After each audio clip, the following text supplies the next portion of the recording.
আহান ব্যথায় হাঁটু ভেঙে মেঘকে জড়িয়ে ধরে রেখেই ফ্লোরে বসে পড়ল। আহানের এমন অবস্থা দেখে মেঘ জোরে একটা চিৎকার দিল। ড্রয়িং রুম ভর্তি সব মানুষ হতবম্ব হয়ে গেল। ঠিক তখনই কেউ জেরিনের গালে সজোরে একটা চড় মারল। চরের শব্দে সবাই জেরিনদের দিকে তাকালো, দেখল অগ্নি মূর্তি রূপ ধারণ করে জেরিনের দিকে তাকিয়ে আছে। জেরিন গালে হাত দিয়ে চিল্লিয়ে বলল, এই ছেলে, তোর এত বড় সাহস, তুই আমার বাড়িতে দাঁড়িয়ে আমাকেই থাপ্পড় মেরেছিস। জেরিন কথাটা শেষ করার সাথে সাথে পরপর জেরিনকে আরও 4টা থাপ্পড় মারল। শেষের থাপ্পড়টা এত জোরে মেরেছে যে জেরিন ছিটকেটি টেবিলের উপর পড়ে কপাল কেটে গেল। ঘটনাগুলো এত তাড়াতাড়ি হয়েছে যে বাকিরা সবাই শুধু হতবম্ব হয়ে দাঁড়িয়ে দাঁড়িয়ে দেখছে। চেঁচিয়ে জেরিনকে উদ্দেশ্য করে বলল, আমার সাহস সম্পর্কে তোর বিন্দুমাত্রও ধারণা নেই স্কাউন্ডেল। তোকে তো শুধু কয়েকটা থাপ্পড় মেরেছি, ইচ্ছে তো করছে তোকে মেরে এখানে পুঁতে দেই। ইউ নো হোয়াট, কুকুরের লেজ যেমন কোনোদিন সোজা হয় না, তেমনি তুইও কোনোদিন ভালো হবি না। আমার তো মনে হয় তোর বেঁচে থাকার ইচ্ছেটাই চলে গেছে, না হলে তুই আজ অবধি কত অন্যায় করেছিস, তারপরেও তোকে এতবার মাফ করে দেওয়া হয়েছে। কিন্তু তোকে মাফ করে দেওয়াটাই মনে হচ্ছে আমাদের সবচেয়ে বড় ভুল হয়েছে। তোর মতো মেয়েকে তো অনেক আগেই মেরে দেওয়া উচিত ছিল, তাহলে আর আজকে এই অঘটনটা ঘটত না। অভির কথায় জেরিনের হিংস্র চেহারাটা আরও হিংস্র হয়ে গেল। ও রাগে সাপের মতো ফোসফোস করছে। অভি সেদিকে পাত্রা না দিয়ে আহান আর মেঘের কাছে এসে হাঁটু ভেঙে বসে চিন্তিত ভঙ্গিতে জিজ্ঞেস করল, তোরা ঠিক আছিস? আহান ব্যথায় চোখ মুখ কুঁচকে বলল, হুমম, আমি ঠিক আছি। মেঘকে একটু দেখ, ওর কোথাও লেগেছে কিনা। অভি ম্লানো হেসে বলল, ওকে দেখার কোনো দরকার নেই। আমি জানি তুই যতদিন আছিস কেউ ওর গায়ে একটা ফুলের টোকাও দিতে পারবে না। বলেই অভি আহানকে আর মেঘকে ধরে দাঁড় করাল। আহান এক হাত দিয়ে মেঘের হাত ধরে রেখেছে, আরেক হাত দিয়ে নিজের ঘাড় চেপে ধরে আছে। মেঘের হাতটা এমনভাবে চেপই রেখেছে যেন ছেড়ে দিলেই ও হারিয়ে যাবে। মেঘ এখনও ফুপিয়ে ফুপিয়ে কাঁদছে। বড়রা সবাই দৌড়ে এসে এসে আহানকে আর মেঘকে ধরে সোফায় বসাল। জেরিনকে ওর মা ফ্লোর থেকে তুলে দাঁড় করাল। ও অগ্নি দৃষ্টিতে মেঘ, অভি, আহানের দিকে তাকিয়ে আছে। ফ্লোয়ার ভাসটা পড়ার কারণে আহানের পিঠ অনেকটা কেটে গেছে। রক্তে ওর পিঠের অংশের পাঞ্জাবি ভিজে চুপচুপে হয়ে গেছে। আজম রহমান, মীরা রহমান, মোনা খান, আসিফ খান রেগে বোম হয়ে আছে। পারছে না জেরিনকে গিলে খেতে। কিন্তু ওনারা এখানে কোনো সিন ক্রিয়েট করতে চান না, তাই চুপচাপ দাঁতে দাঁত চেপে সব সহ্য করে যাচ্ছেন। আবির রাগী চোখে আহান মেঘের যে হাতটা ধরেছে সেইটার দিকে চেয়ে আছে। আশেপাশে কি হচ্ছে সেই দিকে ওর বিন্দুমায় খেয়াল নেই। মোনা খান আহানের পাশে বসে তড়িঘড়ি করে বলল, কেউ একটু প্লিজ ফার্স্ট এইড বক্সটা নিয়ে আসো। আহানের পিঠ কেটে গেছে, ব্লিডিংও হচ্ছে। এখনই ব্যান্ডেজ করতে হবে, না হলে ইনফেকশন হয়ে যাবে। দিশা তড়িঘড়ি করে বলল, দাঁড়ান আন্টি, আমি দেখছি। ফার্স্ট এইড বক্সটা কোথায় আছে? বলে দিশা যেতে নিলেই আহান দিশাকে উদ্দেশ্য করে বলল, দাঁড়াও দিশা, তোমাকে কোথাও যেতে হবে না। আহানের ডাকে দিশা দাঁড়িয়ে গেল। আহান বসা থেকে উঠে মেঘের হাত ধরে দাঁড় করাল। তারপর মোনা খান আর মীরা রহমানকে উদ্দেশ্য করে বলল, ব্যান্ডেজ করানো তো দূরের কথা, আমি আর এক মুহূর্তও এখানে থাকব না। তোমাদের দুজনকে বারবার বারণ করেছিলাম তোমরা যাতে মেঘকে এখানে নিয়ে না আসো, কিন্তু তোমরা কেউ আমার একটা কথাও শুনলে না। দেখলে তো আজকে কি হতে যাচ্ছিল। আজকে যদি ওই ফ্লোয়ার ভাসটা মেঘের গায়ে পড়ত, ওর কি অবস্থা হবে একবার ভেবে দেখেছ? মোনা খান শান্ত স্বরে বলল, আহান, আমরা অনেক বড় ভুল করেছি মেঘকে এখানে এনে। সেটা আমরা মেনে নিচ্ছি। কিন্তু আহান, তোমার পিঠে ব্লিডিং হচ্ছে, এইভাবে এখান থেকে গেলে ইনফেকশন হবে। প্লিজ শুধু ব্যান্ডেজটা করে দেই, তারপর না হয় এখান থেকে যেও। উদ্ধৃতি চিহ্ন। নো ওয়ে, আমি মেঘকে নিয়ে আর রিস্ক নিতে চাই না। উদ্ধৃতি চিহ্ন। মীরা রহমান বলল, আহান, আব্বুটা এরকম করে না। প্লিজ সোনা বাবাটা, ব্যান্ডেজটা করে নাও। অনেক ব্লিডিং হচ্ছে। সরি মামুনি, আমি তোমাদের কারো কথাই এখন শুনতে পারবো না। আমি মেঘকে নিয়ে এখন যাচ্ছি, তোমরা অনুষ্ঠান শেষ হলে চলে এসো। বলেই আহান মেঘের হাত ধরে হাঁটা শুরু করল। আবিরের বাবা, মেঘের মেজ চাচা এসে আহানকে আটকানোর অনেক চেষ্টা করল। জেরিনের তরফ থেকে ওনারা মাফ চাইল, কিন্তু আহান ওনাদের কারো কথা কানে তুলল না। মেঘকে নিয়ে সোজা বাইরে চলে এলো। আবিরের বাবা গিয়ে জেরিনের গালে একটা চড় মেরে বলল, তোর জন্য সবার সামনে আর কত ছোট হতে হবে একটু বলবি? বেয়াদব মেয়ে একটা।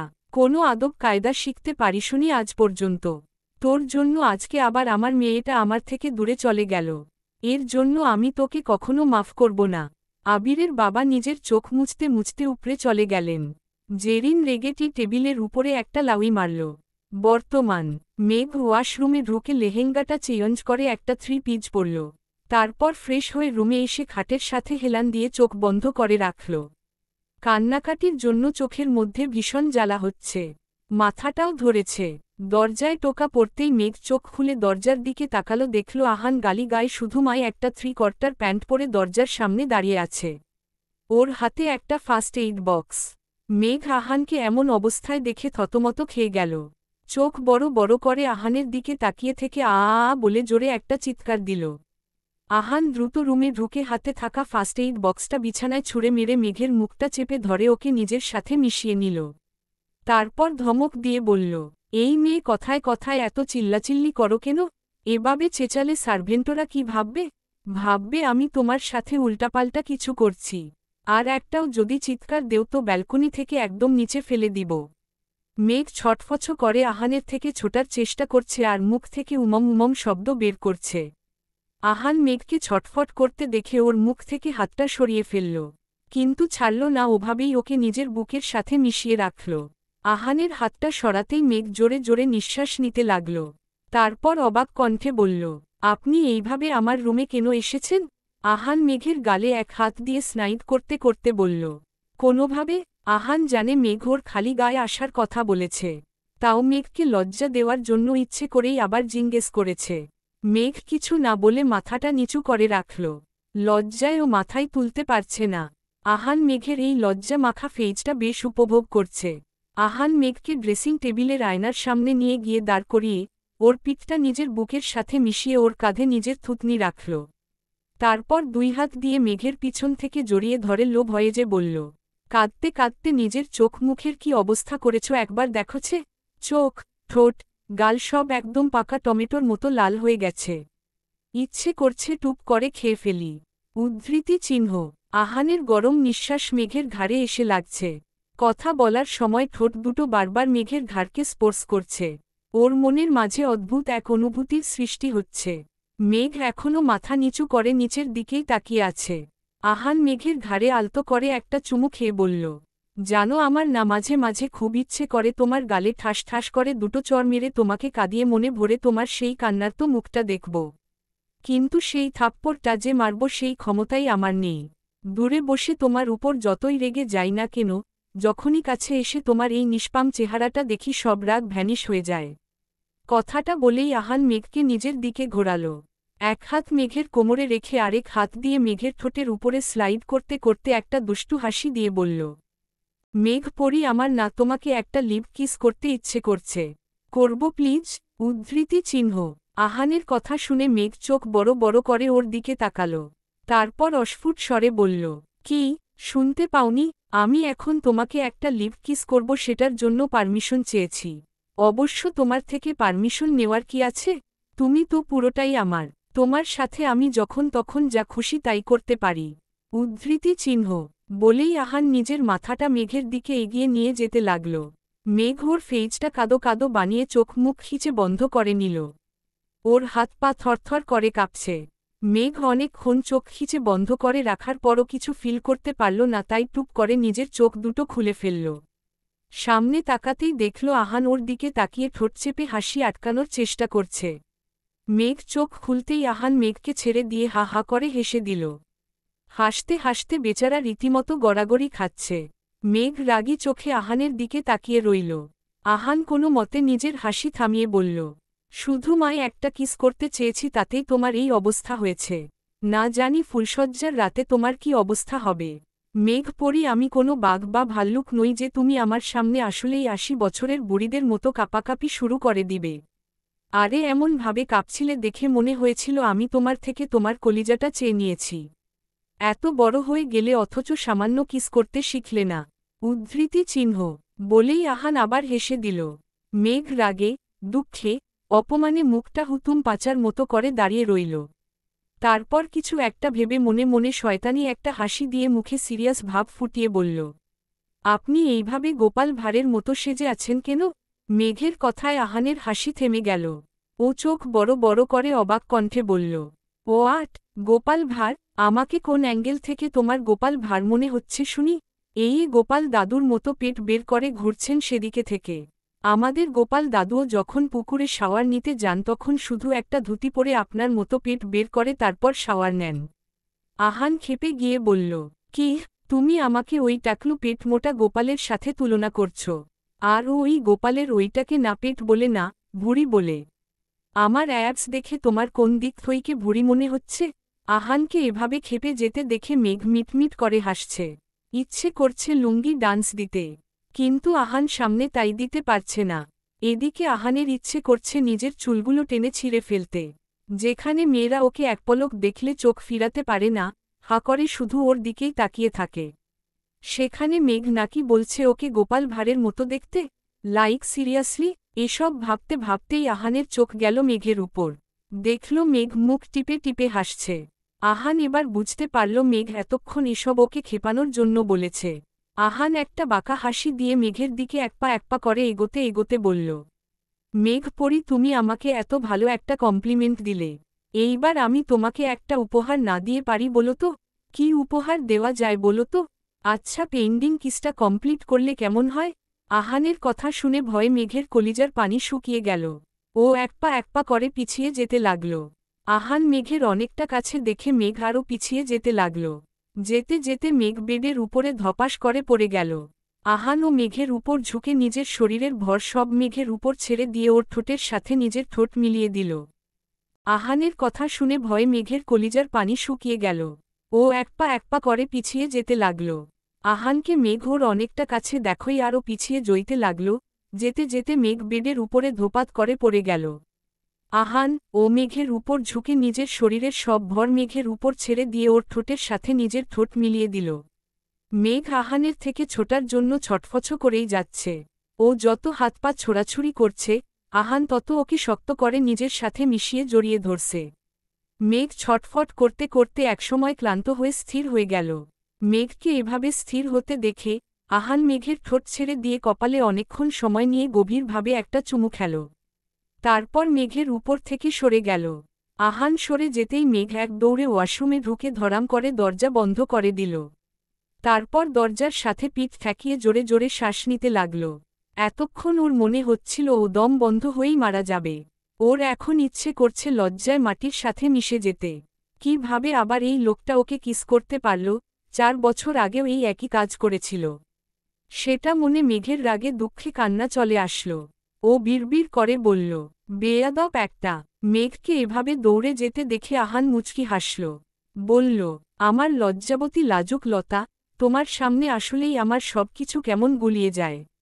যা করতে চাই সেটা না করে অন্য কিছু করে ফেলি। দেখো কি করতে এসেছিলাম আর কি করেছি।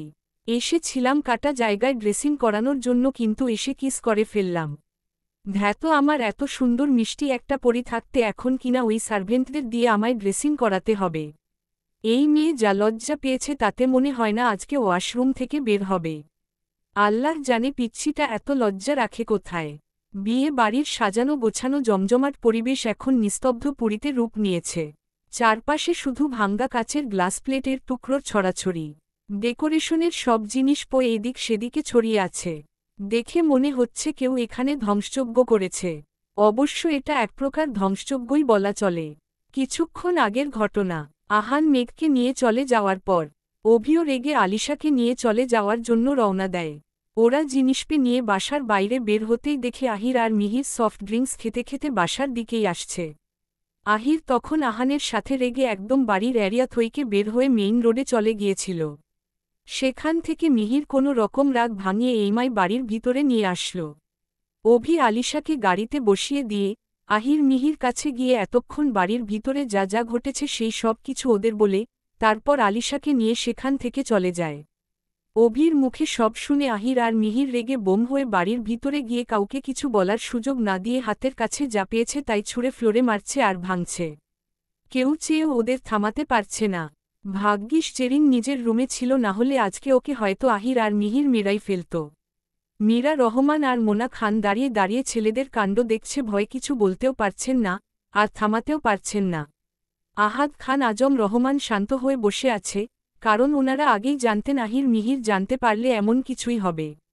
তবে আপাতত আহির মিহিরকে নিয়ে চিন্তা বাদ দিয়ে ওনারা আহানকে নিয়ে বেশি চিন্তা করছে। আজকে এত কিছু হওয়ার পরেও ওই ছেলের এতটা চুপচাপ রিকশন ওনারা মেনে নিতে পারছেন না। এতটা শান্ত ব্যবহার ভয়ঙ্কর কোনো ঝড়ের ইঙ্গিতও দিচ্ছে। দিশা আর হিয়ান বাড়ির ভিতর থেকে আহির মিহিরকে কোনোরকম টানতে টানতে বাইরে নিয়ে গেছে, কিন্তু সেখানে গিয়ে ওরা থামার বদলে বাড়ির বাইরে যা ছিল সব কিছু ভেঙেছে। সব কিছু একদম গুঁড়ো গুঁড়ো করে তারপর ওরা ওই বাড়ি থেকে চলে গেছে। ওদের সাথে দিশা আর হিয়ানও চলে গেছে। বাকিরা সবাই বরের সাথে বরযাত্রী হিসেবে যাবে কনের বাড়িতে, তারপর সন্ধ্যায় ফিরবে। মোনা খান এবং মীরা রহমান একটা স্বস্তির নিঃশ্বাস ফেললেন। ভাগ্যিস ওরা শুধু জিনিস গুলোই ভেঙেছে, কারো গায়ে যদি আঘাত করত তাহলে কি হতো। সন্ধ্যা 6:30। মেঘ ওর রুমে একটা টেডিবিয়ার জড়িয়ে রেখে ঘুমাচ্ছিল। মাগরিবের আজানের ধ্বনি কানে আসতেই ওর ঘুম হালকা হয়ে যায়। ও কিছুক্ষণ এপাশ ওপাশ করে চোখ ডলে ঘুম থেকে উঠে বসে। মিটমিট করে চোখ খুলতেই হঠাৎ ওর অন্ধকার রুমটা আলোকিত হয়ে যায়। সাথে সাথে উপর থেকে অনেকগুলো গোলাপের পাপড়ি পড়ে মেঘের শরীরের অর্ধেক পুরো ঢেকে দেয়। অচমকা এমন হওয়ায় মেঘ ধরফরিয়ে উঠে। চোখ বড় বড় করে আশেপাশে তাকিয়ে বোঝার চেষ্টা করে ওর সাথে কি হচ্ছে। মেঘ ভালো করে রুমটার চারপাশে তাকাতেই ও আরও অবাক হয়ে যায়। সারা রুমে লাভসেপের লাল বোর্ড ঝুলানো, তার উপরে সাদা রং দিয়ে সরি বনু লেখা। বিছানায় ওর গায়ের উপরে যে গোলাপের পাপড়িগুলো পড়েছিল তার মধ্যে অনেকগুলো ডেইরি মিল্ক সিল্ক চকলেট। মেঘের বুঝতে বাকি রইল না এইটা কার কাজ, কিন্তু কথা হচ্ছে এগুলো ওরা করল কখন। ও কি কুম্ভকর্ণের মতো ঘুমায় যে ওর রুমে এসে কেউ এত কিছু করে গেল আর ও কিনা কিছু টেরি পেল না। হাউস ট্রেয়ঞ্জ। মেঘের ভাবনার মধ্যেই ওর রুমের দরজা খুলে আহির প্রবেশ করল। মেঘ কোনো কিছু বুঝে ওঠার আগেই আহির এসে মেঘের চোখ চেপে ধরে ওর রুমের ব্যালকনিতে নিয়ে গেল। মেঘ বিরক্ত কণ্ঠে বলল, কি করছিস এসব? বলা নেই কওয়া নেই, সোজা এসে এভাবে চোখ চেপে ধরে কোথায় নিয়ে যাচ্ছিস আজব? চুপচাপ আমার সাথে চল। কোথায় নিয়ে যাচ্ছি গেলেই দেখতে পাবি। আহির মেঘকে ব্যালকনিতে দাঁড় করিয়ে ওর চোখ ছেড়ে দিল। মেঘ চোখ খুলে সামনে তাকাতেই হা হয়ে গেল। ও হাসবে না কাঁদবে বুঝতে পারছে না। নিচে বাস্কেটবল গ্রাউন্ডে দাঁড়িয়ে মিহির জোকারের পোশাক পরে একদম জোকারদের মতো সেজে কান ধরে উঠো বসো করছে। পাশেই আহান হাতে ফোন নিয়ে সেটা ভিডিও করছে। মেঘ মিহিরকে এভাবে দেখে ফিক করে হেসে দিল। নিচ থেকে মিহির চেঁচিয়ে বলল, মেঘ বুড়ি, আমার সোনা বুড়ি, কলিজাটা আমার, প্লিজ আমাকে মাফ করে দে। বিলিভ মি, আর কখনো তোকে বকব না। তুই যা বলবি তাই শুনব। যে শাস্তি দিবি মাথা পেতে নিব। তাও তুই আমার উপর এভাবে রেগে থাকিস না প্লিজ। তুই এভাবে আমার উপর রেগে থাকলে আমি দম বন্ধ হয়ে মারা যাব। বিশ্বাস কর আমি ইচ্ছে করে ওইগুলো তোকে বলতে চাইনি। আমি কি তোকে জেনে বুঝে এখনো হার্ট করতে পারি বল? তখন ভীষণ রেগে ছিলাম তাই মুখ থেকে ওইগুলো বেরিয়ে গেছে। আই প্রমিস আর কখনো ওইসব হাবিজাবি কথাগুলো বলবো না। প্লিজ শেষবারের মতো মাফ করে দে। মেঘ পারছে না শুধু হেসে গড়াগড়ি খেতে। ও কোনো রকম নিজের হাসিটাকে আটকে রেখে মুখে সিরিয়াস ভাব ফুটিয়ে মিহিরকে উদ্দেশ্য করে বলল, সরি ভাই, আপাতত তোকে আমি মাফ করতে পারছি না। তুই যে অন্যায় করেছিস তার কোনো ক্ষমা হয় না। মেঘের কথা শুনে মিহির অসহায় ফেস করে আহানের দিকে তাকাল। আহান ঘাড়টা একটু বাঁকা করে মিহিরকে উদ্দেশ্য করে বলল, সরি মিহির, আমিও তাহলে তোর সম্মানটা বাঁচাতে পারছি না। নিজের মান সম্মানকে টাটা বল। আজকে ওর বিসর্জন হবে। ফোনের বাটনে একটা ক্লিক করব, সাথে সাথে তুই ভাইরাল হয়ে যাবি। মিহির চেঁচিয়ে বলল, নো নো নো ব্রো, এটা করো না প্লিজ, তাহলে আমার মান সম্মান সব যাবে। ওদের কথা শুনে মেঘের ব্রু কুঁচকে এলো। ও ওদের দিকে প্রশ্নসূচক দৃষ্টিতে তাকিয়ে বোঝার চেষ্টা করছে ওরা কি বলছে। আহান বলল, আগে তোর বোনকে তোকে মাফ করে দিতে বল, না হলে আমার কিছু করার নেই। বাধ্য হয়ে এই ভিডিওটা আমাকে আপলোড দিতেই হবে, তাহলেই তোর উচিত শিক্ষা হবে। ভবিষ্যতে ওকে কিছু বলার আগে অন্তত 100 বার ভেবে বলবি। মিহির মেঘের দিকে তাকিয়ে বলল, বনু প্লিজ আমাকে মাফ করে দে, না হলে তোর ভাই এতদিন যে মেয়েগুলোর ক্রাশ ছিল, কালকে থেকে সেই মেয়েগুলোই তোর ভাইকে টয়লেটের ব্রাশ ডাকবে। মেঘ হা করে আহান আর মিহিরের দিকে তাকিয়ে আছে। পাশ থেকে আহির বলল, বনু ওকে মাফ করার কোনো দরকার নেই বুঝলি। ও ও যা করেছে তাতে ওর একটা শাস্তি পাওয়া দরকার। তুই মিহিরের কথায় কান দিস না। আহিরের কথা শুনে মেঘের 440 ভোল্টের ঝটকা লাগল। ও আহিরের দিকে ভ্যাবলার মতো তাকিয়ে রইল। আর মনে মনে বলল, যারা দুজন একে অপরকে ছাড়া থাকতে পারে না, চলতে পারে না, খেতে পারে না, তাদের একজন নাকি আরেকজনকে শাস্তি দেওয়ার কথা বলছে। এটাও কি সম্ভব? নাকি আমি এখনো ঘুম থেকেই উঠিনি? আচ্ছা, এমনও তো হতে পারে আমি এখনো ঘুমিয়ে আছি। মেঘের ভাবনার মধ্যেই আহির চেঁচিয়ে আহানকে উদ্দেশ্য করে বলল, ব্রো, মেঘ ওকে ক্ষমা করবে না। তুমি ভিডিওটা আপলোড করে দাও। ওর মান সম্মান সব চুলোয় যাক। আহিরের কথা শেষ হতেই মিহির অনেকটা ন্যাকামোর স্বরে বলে, মেঘ, তুই আমাকে মাফ করবি না? ওকে করিস না ব্রো, ভিডিওটা পোস্ট করে দাও। আমার বোন যদি আমাকে নাই মাফ করে তাহলে এই মান সম্মান দিয়ে আমি কি করব? তবে সবাই একটা কথা মনে রেখো, আমাকে যারা এতদিন নিজের ক্রাশ মেনে এসেছে তারা যদি কাল থেকে আমাকে টয়লেটের ব্রাশ বলে ডাকে তাহলে এই জীবন আমি রাখব না। সোজা গিয়ে ভার্সিটির ছাদ থেকে লাফ দিয়ে সুইসাইড করব। আহির কোনো রকম নিজের হাসি চেপে রেখেছে। ও বিড়বিড় করে বলল, ওরে গাধা, নিজের ওভার অ্যাক্টিংটা বন্ধ কর, না হলে এক্ষুনি ধরা খাবি। ইডিয়েট কোথাকার, ভার্সিটির 2 তলার ছাদ থেকে পড়ে নাকি ও সুইসাইড করবে? আহির এসব বিড়বিড় করে পাশে তাকাতেই দেখল মেঘ দৌড়ে রুম থেকে বেরিয়ে যাচ্ছে।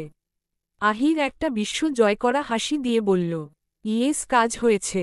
মেঘ সোজা দৌড়ে গিয়ে বাসার দরজা খুলে সিঁড়ি বেয়ে নিচে চলে গেল। তাড়াহুড়োয় লিফটে চড়তেও ভুলে গেছে। ও গিয়ে এক দৌড়ে মিহিরকে জড়িয়ে ধরল। তারপর কান্না ভেজা কণ্ঠে নাক টানতে টানতে বলল, কুকুর, বিড়াল, হনুমান, গাধা, কোষ্ঠপ কোথাকার, যেটা পারিস না সেটা করিস কেন? তোর দ্বারা একটিনটা একদম হয় না। আর আমাকে কি তোর বোকা মনে হয় যে আমি তোর এইসব মেলোড্রামা বিশ্বাস করে নিব? বুদ্ধু একটা। তোকে ভার্সিটির ছাদ থেকে লাফ দিয়ে সুইসাইড করতে হবে না। পরের বার যদি আমাকে কখনো বকেছিস তাহলে আমি নিজে তোকে আমাদের বাসার ছাদ থেকে ফেলে দিব। মেঘের কথায় আহান, আহির, মিহির তিনজনই হেসে দিল। আহান বিড়বিড় করে বলল, ইন্টেলিজেন্ট গার্ল। সিনিয়রদের সামনে মাথা মাথা নিচু করে দাঁড়িয়ে আছে সারিকা, সাইফা সহ ফার্স্ট ইয়ারের আরও কিছু মেয়েরা। ওরা নবীন বরণের জন্যে সাংস্কৃতিক অনুষ্ঠানে নাম দিতে এসেছিল সিনিয়রদের কাছে। কিন্তু এখানে আসতেই অনার্স ফাইনাল ইয়ারের ছেলে মেয়েরা ওদের নিয়ে মজা করতে শুরু করে দিয়েছে। এটাকে মজা বললেও ভুল হবে, রীতিমতো র্যাগিং শুরু করে দিয়েছে। ওরা এসে সাংস্কৃতিক অনুষ্ঠানে নাম দেওয়ার কথা বলতেই সিনিয়ররা ওদের কাছে শর্ত দেয়। সেটা হচ্ছে ওরা যদি হিজাব আর গায়ের ওড়না খুলে বেলি ডান্স করে তাহলেই ওদের অনুষ্ঠানে পার্টিসিপেট করতে দিবে। সিনিয়ররা এই কথা বলতেই সাইফা বলেছিল, অনুষ্ঠানে পার্টিসিপেট তো দূরের কথা, দরকার হলে ওরা ভার্সিটি থেকে চলে যাবে, তবুও এই শর্তে জীবনেও রাজি হবে না। বলেই ওরা বাইরে আসতে নিলেই সিনিয়র একটা ছেলে গিয়ে রুমের দরজাটা আটকে দেয়। তারপর সবাই মিলে নিজেদের ব্যাগ থেকে পানির বোতল বের করে ওদের মাথায় ঢেলে দেয়। সারিকা, সাইফা সহ ওরা 7 জন এখানে এসেছিল। ওদের সবার মাথায়ই পানি ঢালা হয়েছে। জামাগুলো একদম শরীরের সাথে লেপ্টে আছে। সাইফারা লজ্জায় একজনও মাথা তুলে তাকাতে পারছে না। সিনিয়র ছেলেগুলো বাজে দৃষ্টিতে ওদের দিকে তাকিয়ে আছে। মেয়েগুলো বারবার হাবিজাবি কথা বলে সিটি বাজাচ্ছে। এদের এত বাজে কথা শুনে সারিকার চোখ থেকে গড়িয়ে পানি পড়ছে। সাইফা ঠোঁট চেপে কান্না আটকে রাখার চেষ্টা করছে। সিনিয়রদের মধ্যের একটা মেয়ে বলল, ওই একটা হিন্দি সং ছাড়তো, দেখি এই বেবিগুলো কেমন বেলি ডান্স করতে পারে। মেয়েটার কথা শুনে সবাই হাহা করে হেসে দিল। একটা মেয়ে নিজের ফোন বের করে একটা আইটেম সং প্লে করল। সাথে সাথে ক্লাসরুমের দরজায় কেউ নক করল। মেয়েটা ফোনের গানটা অফ করে ফিসফিসিয়ে বলল, এখন কে এলো রে? আজকে তো আমাদের কোনো ক্লাস নেই যে স্যার ম্যামরা আসবে। আমাদের তো কয়েকদিন ছুটি দেওয়া হয়েছে এই অনুষ্ঠানের কাজ দেখাশোনা করার জন্য। তাহলে এই টাইমে আবার কে আসতে পারে? একটা ছেলে বেঞ্চ থেকে নেমে বলল, আরে ধুর, তুই সব কিছুতে একটু বেশিই ভয় পাস। দেখ, আবার হয়তো আরও কয়েকটা মুরগি এসেছে আমাদের হাতে শিকার হওয়ার জন্য। বলতে বলতে ছেলেটা দরজা খুলল। সাথে সাথে কেউ ওর বুকের উপর একটা লাউই মারল। ছেলেটা গিয়ে পাশের দেয়ালে ছিটকে পড়ল। সব সিনিয়র ছেলেমেয়েগুলো দরজার দিকে তাকাল। তাকিয়েই ওদের চেহারা ফ্যাকাশে হয়ে গেল। ভয়ে ওদের সবার হাত পা কাঁপাকাঁপি করছে। ওরা একে একে সবাই বসা থেকড়ো দাঁড়িয়ে গেল। সব সিনিয়র ছেলেমেয়েগুলো দরজার দিকে তাকাল। তাকিয়েই ওদের চেহারা ফ্যাকাশে হয়ে গেল। ভয়ে ওদের হাত পা কাঁপাকাঁপি করছে। ওরা একে একে সবাই বসা থেকে দাঁড়িয়ে গেল। সিনিয়রদের দৃষ্টি অনুসরণ করে সারিকা সাইফা সহ ওদের বন্ধুরাও দরজার দিকে তাকাল। তাকিয়েই ওরা একটা স্বস্তির নিঃশ্বাস ফেলল। সাইফা খুব সাবধানে ওর চোখের কোণে জমে থাকা পানিটা মুছে ফেলল। মিহির আহির আরেকটু দেরি করে আসলেই হয়তো ও ভয়ে আর লজ্জায় মরেই যেত। সারিকা এতক্ষণ নিঃশব্দে কাঁদছিল। ওরা এসেছে দেখে ও আর নিজেকে সামলে রাখতে পারল না। হাউমাউ করে কেঁদে দিল। এতটা অপমানিত জীবনে বোধহয় কখনো হয়নি। বারবার নিজের ভেজা শরীরকে হাত দিয়ে আড়াল করার চেষ্টা করছে আর চোখের পানি মুছছে। আহির কোনো দিক না তাকিয়ে সোজা গিয়ে সারিকাকে জড়িয়ে ধরল। সারিকা আহিরের বুকে মুখ গুজে আরও জোরে কেঁদে দিল। আহির এক হাত সারিকার মাথায় রেখে বলল, আরে কি হয়েছে, কাঁদছিস কেন? আমরা এসে গেছি তো। কে কি বলেছে আমাকে বল। ওদের সবগুলোকে কঠিন শাস্তি দিব, একটাকেও ছাড়ব না। সারিকা আহিরকে ধাক্কা দিয়ে ছাড়িয়ে কাঁদতে কাঁদতে বলল, কাউকে কিচ্ছু করতে হবে না। আমি আর এই ভার্সিটিতেই পড়ব না। সব কিছুর জন্য তুই দায়ী। তুই আর সাইফা জোর করে আমাকে এইখানে ভর্তি করিয়েছিস। দরকার হলে সুইসাইড করে মরে যাব, তাও এই ভার্সিটিতে থাকব না। আহির এই ভার্সিটিতে পড়ে বলে অ্যাডমিশনের সময় সারিকা এখানে ভর্তি হতে চায়নি। আহির ওকে অনেক কিছু বলে ব্ল্যাকমেইল করেছিল, কিন্তু তাও সারিকা এখানে ভর্তি হওয়ার জন্য রাজি ছিল না। সারিকাকে অনেক বুঝিয়েও যখন লাভ হলো না, তখন আহির সাইফাকে বলে যে সাইফা আর সারিকা যদি আহিরদের ভার্সিটিতে ভর্তি হয় তাহলে মিহিরকে সব সময় সাইফা নিজের চোখের সামনে রাখতে পারবে। আর সাইফা নিজেও মিহিরের কাছাকাছি থাকবে বলে আহিরের কথায় রাজি হয়ে যায়। তারপর আহির আর সাইফা দুইজন মিলে এক প্রকার জোর করে সারিকাকে এখানে ভর্তি করিয়েছে। সারিকার মুখ থেকে মরার কথা শুনতেই আহিরের মাথা গরম হয়ে গেল। ও সারিকার কাছে গিয়ে ওর গাল জোরে চেপে ধরে বলল, আর যদি সুইসাইড করা বা মরার কথা বলেছিস তো আমি নিজের হাতে তোকে খুন করে মাটিতে পুঁতে ফেলব। আর ভার্সিটি ছাড়ার কথা ভুলেও ভাবিস না। একবার যখন এখানে এনে ভর্তি করিয়েছি তো এত তাড়াতাড়ি এখান থেকে যেতে দিচ্ছি না। Got it? বলেই আহির সারিকার গাল ছেড়ে দিল। তারপর নিজের গা থেকে জ্যাকেটটা খুলে সারিকার গায়ে পরিয়ে দিল। সিনিয়র ছেলে মেয়েগুলো এতক্ষণ শুধু ভয় পাচ্ছিল, কিন্তু সারিকার আর আহিরের কথা শুনে ভয়ের সাথে অবাকও হয়েছে। কারণ ভার্সিটির শুধুমাই হাতে গোনা কয়েকজন ছাড়া আর কেউই জানে না সারিকা আর সাইফা সম্পর্কে মেঘ আহির এবং মিহিরের কাজিন হয়। সিনিয়র ছেলে মেয়েগুলো শুধু মনে মনে একটা কথাই ভাবছে, আহিরের সাথে সারিকার কি সম্পর্ক? আহির আর সারিকা কি আগে থেকেই একে অপরের পরিচিত? যদি ওরা আগে থেকেই একে অপরের পরিচিত হয়, তাহলে আজকে আহির আর মিহির ওদের সবার কি অবস্থা করবে, সেটা ভেবেই ওরা আঁতকে উঠছে। মিহির নিজের গায়ের জ্যাকেটটা খুলে সাইফার মুখের উপরে ছুঁড়ে মারল। সাইফা বিড়বিড় করে বলল, হার্টলেস ছেলে একটা, ওর জন্য এত কষ্ট করে এই ভার্সিটিতে ভর্তি হলাম, আজকে এদের কাছে অপমানিত হলাম, আর ইনি আমার উপর জ্যাকেট ছুঁড়ে মারছেন কেন রে ভাই? আহির ভাইয়ার মতো এসে যদি একটু জড়িয়ে ধরতি, আর না হলে অন্তত নিজের গায়ের জ্যাকেটটা সুন্দর করে আমাকে পরিয়ে দিতি, তাহলে কোন মহাভারতটা অশুদ্ধ হতো শুনি। মিহির নিজের হাত থেকে ঘড়িটা খুলে ওর এক বন্ধুর হাতে দিল, তারপর একটা অ্যাংরি লুক নিয়ে ছেলেমেয়েগুলোর সামনে এগিয়ে গিয়ে বলল, 2 বছর আগের একটা কাহিনী তোদের মনে আছে? তখন তোরা মনে হয় অনার্স সেকেন্ড ইয়ারে পড়তি। ভার্সিটির কয়েকটা ছেলে মিলে ফার্স্ট ইয়ারের একটা মেয়েকে ভার্সিটির পিছনে নিয়ে গিয়ে র্যাগিং এর নামে গায়ে হাত দিয়েছিল। আর ঠিক ওই ঘটনার 6 ঘন্টা পর ওই ছেলেগুলোকে পাশের একটা জঙ্গল থেকে রক্তাক্ত অবস্থায় উদ্ধার করা হয়েছিল। পিছন থেকে আহির ওর এক বন্ধুর হাত থেকে একটা হকি স্টিক হাতে নিয়ে ঘুরাতে ঘুরাতে ছেলেগুলোর সামনে এসে দাঁড়িয়ে বলল, শুধু কি তাই, ওদের হসপিটালে ভর্তি করার পর ডাক্তার বলেছিলেন ওদের হাতপায়ের হাড্ডি একদম গুঁড়ো করে দেয়া হয়েছে, রড দিয়ে মাথার পিছনে মেরে একদম থেতলে দেওয়া হয়েছে। জীবনে আর হাঁটতে পারবে কিনা সন্দেহ আছে। আর জানিস, ডাক্তারের কথাই সত্যি হয়েছে, ওরা এখনও ঠিকঠাক মতো দাঁড়াতেই পারে না। উদ্ধৃতি চিহ্ন। মিহির গিয়ে আহিরের এক কাঁধের উপর নিজের হাত রেখে শয়তানি একটা হাসি দিয়ে আহিরকে উদ্দেশ্য করে বলল, বাড্ডি, আমরা ওদেরকে এসব কেন বলছি বলতো? সেদিন ওই ছেলেগুলোকে ভার্সিটির মাঠ থেকে যখন টানতে টানতে নিয়ে যাচ্ছিলাম তখন এরাও তো এই ভার্সিটিতেই উপস্থিত ছিল, তাই না? শুধু এরা কেন, টিচার্সরাও উপস্থিত ছিল, কিন্তু সবাই তাকিয়ে তাকিয়ে দেখা ছাড়া আর কিচ্ছু করতে পারেনি। আচ্ছা, তোরা সব কিছু জেনেও এত বড় ভুলটা কি করে করলি বলতো? উদ্ধৃতি চিহ্ন। আহির বলল, এই তোদের র্যাগিং করার সময় একবারও মনে পড়ল না আমরা যখন র্যাগিং এর কথাটা জানতে পারব তখন তোদের সাথে ঠিক কি করব? ওদের দুজনের কথা শুনে সেই ছেলে মেয়েগুলোর হাত পা কাঁপছে। ভয়ে সবাই জড়সড় হয়ে গেছে। সবার মনে পড়ছে 2 বছর আগের সেই ভয়ঙ্কর দিনের কথাটা। কিভাবে আহির, মিহির আর ওদের বন্ধুরা মিলে সেই ছেলেগুলোকে জানোয়ারের মারতে মারতে এখান থেকে নিয়ে গিয়েছিল। আর পরে যখন ছেলেগুলোকে পাওয়া যায় তখন ওদের সারা শরীর পুরো ক্ষতবিক্ষত হয়ে গিয়েছিল। সেসব ভাবতেই ওদের শরীর শিওরে উঠল। সারিকা সাইফা ওদের কথা শুনে ভীষণ ভয় পেয়েছে। কারণ ওরা এসব বিষয়ে কিছুই জানত না। ইনফ্যাক্ট মেঘ এই বিষয়ে কিছুই জানে না। যেদিন এই কাহিনী হয়েছিল সেদিন মেঘ ভার্সিটিতেই আসেনি। আর পরে আহির আর মিহির সবাইকে বলেছিল মেঘ যেন এই বিষয়ে কিচ্ছু না জানতে পারে। যদি কেউ মেঘকে এই বিষয়ে কিছু জানায় তাহলে তাকে আর এই ভার্সিটিতে পড়তে দেওয়া হবে না। সারিকা কাঁদতে কাঁদতে ফিসফিস করে সাইফাকে বলল, সাইফু আমি আর এই গুন্ডাদের ভার্সিটিতে পড়ব না। এখানের সবগুলা গুন্ডা। দরকার হলে লেখাপড়া বন্ধ করে দেব, তাও আমি আর এইখানে আসব না। সাইফা চোখ রাঙানি দিয়ে বলল, এই সারাদিন এত ফ্যাচফ্যাচ করে কাঁদবি না তো বিরক্ত লাগে। নিজের মুখটা বন্ধ করে এখানে চুপচাপ দাঁড়িয়ে থাক। একটা ছেলে অনেকটা সাহস জুগিয়ে একটু সামনে এসে মিহির আর আহিরকে উদ্দেশ্য করে বলল, ভাই আপনারা যেমনটা ভাবছেন এখানে তেমন কিছুই হয়নি। আমরা তো জাস্ট ওদের সাথে একটু মজা করছিলাম।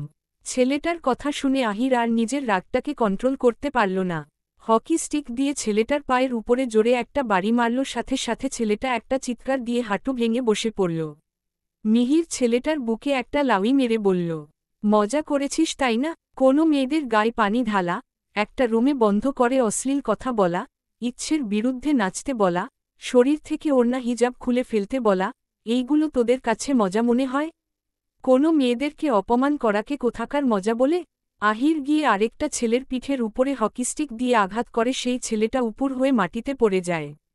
আহির ছেলেটার মাথার উপরে এক পা দিয়ে চেপে ধরে বলে, তোদের যদি এটা মনে হয় আমরা এখন ভার্সিটিতে বেশি একটা আসি না তাই এখানের কোনো খবরই রাখি না, তাহলে বলবো তোদের ভুল মনে হয়। আমরা এখানে আসি বা না আসি, এই ভার্সিটির কোথায় কি হয় সব খবর আমরা রাখি। তারপর আহির সেই মেয়েগুলোর দিকে তাকিয়ে বলল, তোদের লজ্জা করে না তাই না? নিজেরা মেয়ে হয়ে আরেকটা মেয়েকে এভাবে বাজে কথা বলছিস। ছি, নেহাত আমরা মেয়েদের গায়ে হাত তুলি না, না হলে সবার আগে তোদের মতো ডাইনিদের মেরে হাত পা ভেঙে দিতাম। তবে চিন্তা করিস না, তোরা যাতে এই ভার্সিটিতে না পড়তে পারিস সেই ব্যবস্থাই করব। বলেই আহির, মিহির আর ওদের বন্ধুরা মিলে ছেলেগুলোকে বেধড়ক মারতে লাগল। এক পর্যায়ে ওদের মারতে মারতে ক্লাসরুম থেকে বের করে ভার্সিটির মাঠে নিয়ে আসল। ক্যান্টিনে বসে মেঘ আর দিশা পকোড়া খাচ্ছিল আর ফোন টিপছিল। মেঘ ফোনটা টেবিলের উপরে রেখে কপাল কুঁচকে বলল, এই রিজাটা কোথায় গেল বলতো? 10 মিনিটের কথা বলে 20 মিনিটেও আসছে না। এতক্ষণ ওয়াশরুমে বসে কি করে? দিশা মুখ থেকে একটা বিরক্তিকর শব্দ উচ্চারণ করে বলল, আরে ছাড় তো ওর কথা। লেইট লতিফ মেয়ে একটা, সব সময় সব কিছুতে ও লেইট করবে। কোনো জায়গায় আজ অবধি টাইম মতো পৌঁছাতে পেরেছে? যা গিয়ে দেখ, হয় ওয়াশরুমের আয়নার সামনে দাঁড়িয়ে মেকআপ করছে, না হয় জিসান ভাইয়ার সাথে প্রেম করছে। আর এই জিসান ভাইয়াটাও বা কেমন, সারাদিন বাসায় বসে রিজার সাথে গুজুর গুজুর ফুসুর ফুসুর করে, তাও মন ভরে না। ভার্সিটিতে এসেও এরা পড়ালেখা বাদ দিয়ে প্রেম করে। আমি বুঝি না সারাদিনে এরা এত কি কথা বলে। জিসান হচ্ছে দিশার খালাতো ভাই। মেঘ হাসতে হাসতে বলল, তোর মতো সিঙ্গেল বাচ্চারা এসব বুঝবেও না। একটা প্রেম কর, তাহলে এমনিতেই জেনে যাবি সারাদিন ওরা কি কথা বলে। মাফ কর বইন, জেনে শুনে বাস খাওয়ার কোনো ইচ্ছেই আমার নেই। সিঙ্গেল আছি, ভালো আছি, এইসব বয়ফ্রেন্ডের পার্জা নিতে চাই না। আর তুই এমনভাবে বলছিস যেন তোর প্রেম করার খুব এক্সপিরিয়েন্স আছে। মেঘ হাসতে হাসতে বলল, না, আমার এসব বিষয়ে কোনো এক্সপিরিয়েন্সও নাই আর ইন্টারেস্টও নাই। আমি সব সময় করলা ভাজি আর বয়ফ্রেন্ড দুটোর থেকেই সোশ্যাল ডিস্টেন্স বজায় রাখি। দিশা ফিক করে হেসে দিয়ে বলল, আমিও এই অস্বাস্থ্যকর জিনিস দুইটা থেকে 100 হাত দূরে থাকি, এবং ভবিষ্যতেও থাকব। ওদের কথার মাঝেই কোথা থেকে রিজা দৌড়ে এসে হাঁপাতে হাঁপাতে বলল, গাইস প্লিজ তাড়াতাড়ি চল। আহির ভাইয়া, মিহির ভাইয়া, জিসান আর ওদের বন্ধুরা মিলে অনার্স ফাইনাল ইয়ারের ছেলেদের মারছে। মেঘ আর দিশা বসা থেকে দাঁড়িয়ে একসাথে বলল, ও আট। দিশা চিন্তিত ভঙ্গিতে জিজ্ঞেস করল,